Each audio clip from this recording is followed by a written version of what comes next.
Hey everybody, it's Red Johnner again. The question people have is, can you reload the 7mm backcountry? And I know they're making dies and all this, and they're going to come out with the charge stuff. This is the 7mm backcountry. I don't know if you can see that, but the orange tip, it's the Federal Fusion tipped. That's it. And this is the one I just loaded.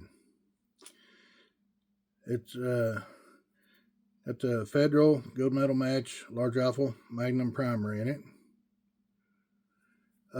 It's got a 175 LDX. The tip's red. What I did do is I measured from ogive on the Fusion and seated the ogive to the same place on this. I'm hoping the accuracy would stay the same. The velocity is not going to be, because I just used a Magnum rifle powder and put a moderate charge in it. I looked up load down on the 280 AI because I've got a 280 AI, and I loaded it just a touch above what a max would be on a 280. Actually, it's probably right at max on a 280, just to see how it shoots and what happens. Steel case supposed to be, these are 80,000 psi, and I don't know if you can see that that's orange right there, and then this one is red. But what I did, you take this one, lay it on the scale and weigh it, you get 405 grains.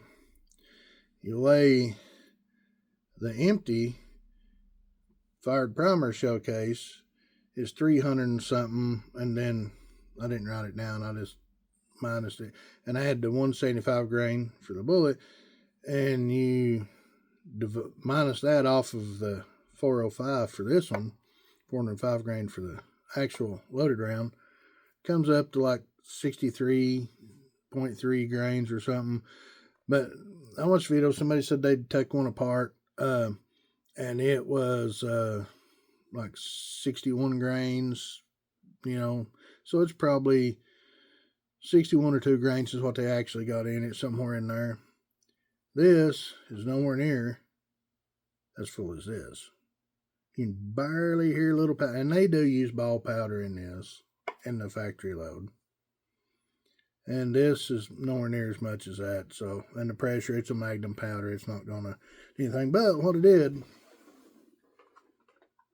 I've got a Lee 7mm Express 280 Remington and 280 Ackley Improved neck sizing die. I was just playing around trying it, and put it in there, set it up, turned it in the extra one turn that they say to, pull down on the press, put pressure on it, let up, turned it a half a turn, put pressure on it, pulled it out, and I measured the inside of the neck and the outside. The first time I did it, it wasn't half thousandths or so difference.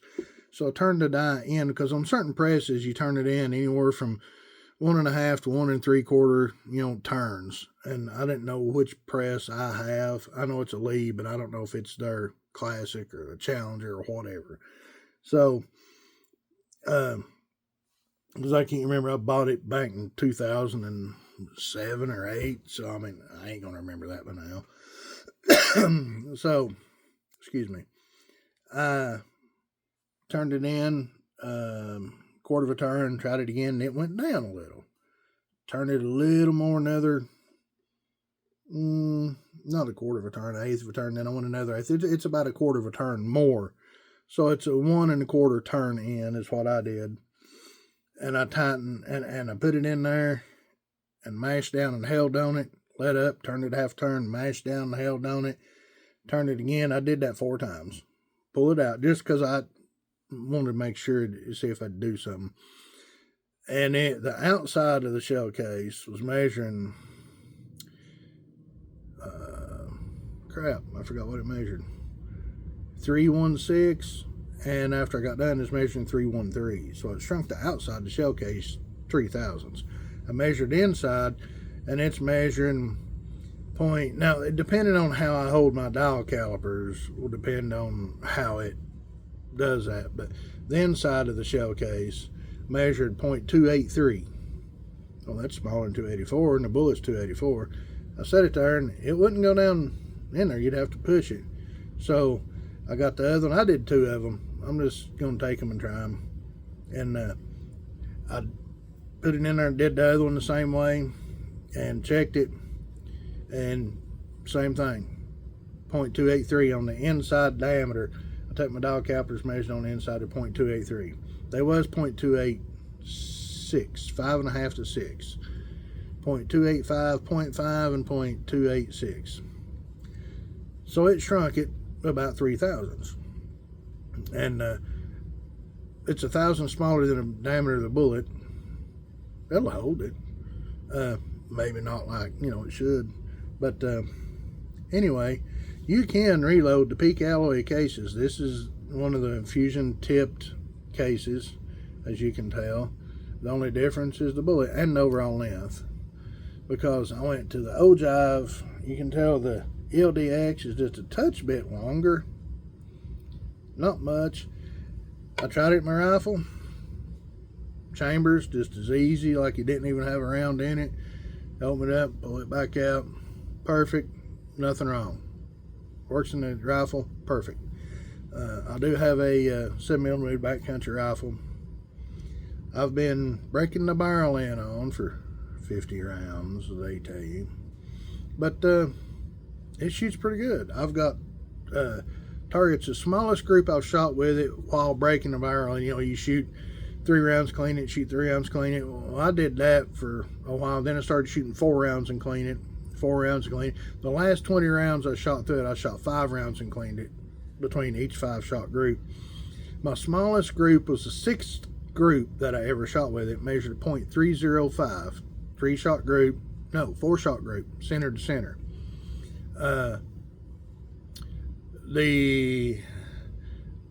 On these last ones I got, I think it was a 0.4 something, 0.461 inch group. And out of all of them, when you clean a gun, then you shoot it, the first round's off a little. So I discarded the first round, measured the rest. They measure, and I was shooting with 2 different cans on there. One's a 36M Omega, and the other one's an Omega 300. Point of impact was different. So the groups seem to be tighter with the Omega 300 than the 36M. Weight on the barrel, harmonics is the only thing I can figure. I don't know. But not by a whole lot.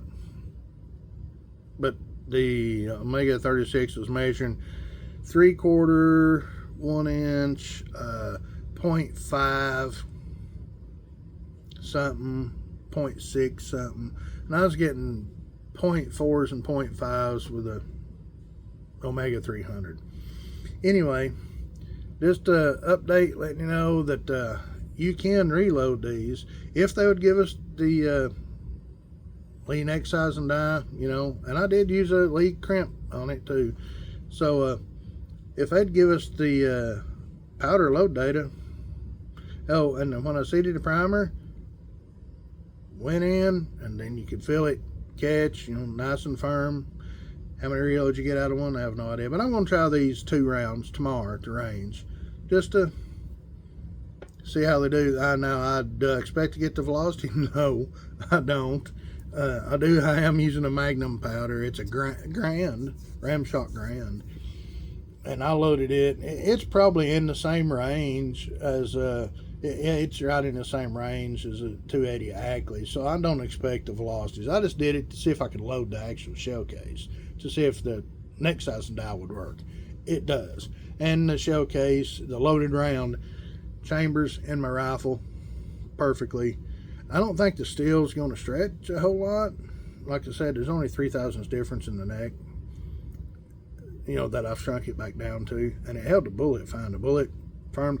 Oh, I did put it on my little chamfer tool, and to get the inside of the shell case, the top, because I didn't want it to be square and start eating copper off. So I stuck it down on there and let it run. Whether it eat it off or not, I don't know, because I don't see. Keep telling them I've got other shavings up there. Excuse me.